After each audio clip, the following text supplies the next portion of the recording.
Welcome to Nasdaq Trade Talks. I'm Jill Malandrino, Global Markets Reporter at Nasdaq. Joining me for this segment, we have Matt Weiner, Managing Director and Practice Leader with Aon's Transaction Liabilities, to discuss M&A deal volume and unique trends that he is seeing in the transaction world. It's great to see you, Matt. Welcome to Trade Talks. Yeah, great to meet you, Jill. Pleasure to be on. Let's start with deal volume. What has the deal volume looked like in 2021 versus prior years, and what are the reasons for the changes? Yeah, it won't be a surprise to anyone, but we're up significantly over last year and even over 2019. The COVID-19 impact last year caused M&A activity to really decrease materially for about 6 months. And so as we went into Q4 and have continued into 2021, it's been exceptionally busy. You've got significant access to capital at low interest rates. You've got high quality businesses and assets that are for sale. And you've got high valuations, which as a confluence of factors has led to a very strong year. Additionally, the implications of potential corporate taxes and the impact to sellers has also led to that increase in volume. And so we're expecting this to be a record year across all sectors for M&A. And what do you expect 2022 to look like? You know, as we talk to investment bankers and our clients, we're expecting to continue to be busy. Usually there's a bit of a drop off from Q4 in one year to Q1 in the following year. Based on what we're hearing, we're expecting the volume to at least remain flat because, again, we're still continuing to see those high quality assets coming to market. And with valuations remaining where they're at, we expect for the markets to be very busy going into the first quarter of next year.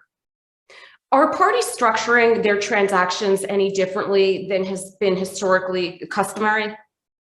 Yeah, so we're, I think, uniquely positioned in that Aon is being engaged by clients to basically help underwrite and ensure risks that parties traditionally negotiate with one another. So if you think about 5 or 6 years ago, most of the M&A transactions out there had buyers and sellers negotiating those indemnity obligations.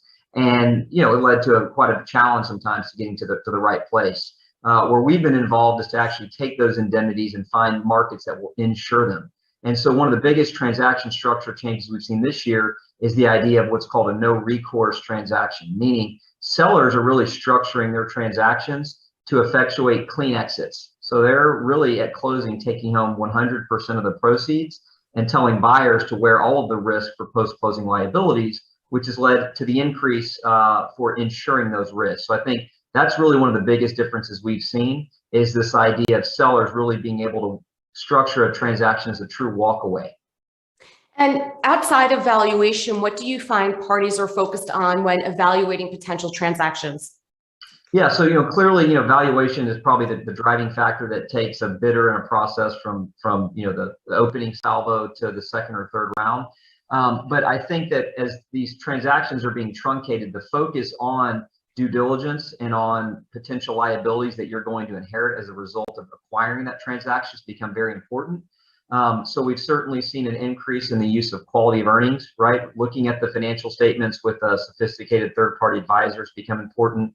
And then interestingly, probably a buzzword you've heard this year, cyber, continues to be a very hot topic for our clients, even outside of the types of businesses you would typically expect. So I think as we've seen in the news, cybersecurity and data privacy is impacting all industries and sectors. And so we're seeing a lot of buyers really focus in on potential cyber exposures as well, in addition to the kind of traditional liabilities that they would focus on for a given transaction. How about unique transactions outside of customary M&A? Are you seeing any unique trends in the transaction space? Yeah, so we've typically been involved in just about any type of transaction that involves the sale of interests or assets from one party to another. So when you think about traditional buyout M&A, whether it's a public company or a private equity sponsor buying the companies or assets of another, that's really been kind of the bread and butter for M&A activity over the last couple of years.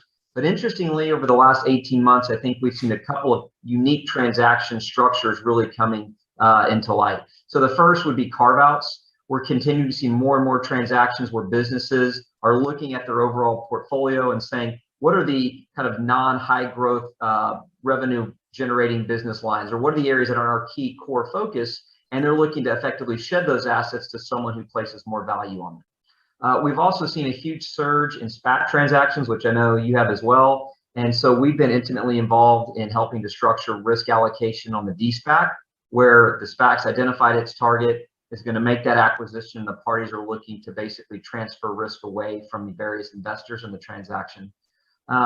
Preferred equity investments continue to be kind of a unique transaction structure that we're seeing. And then most recently, over the last 12 months, secondary transactions, and in particular, the GP-led secondaries, where you're basically replacing one set of limited partner investors with another. We've seen a lot of activity in that space, and it's been a unique space for us to help clients also effectuate that risk transfer that we discussed.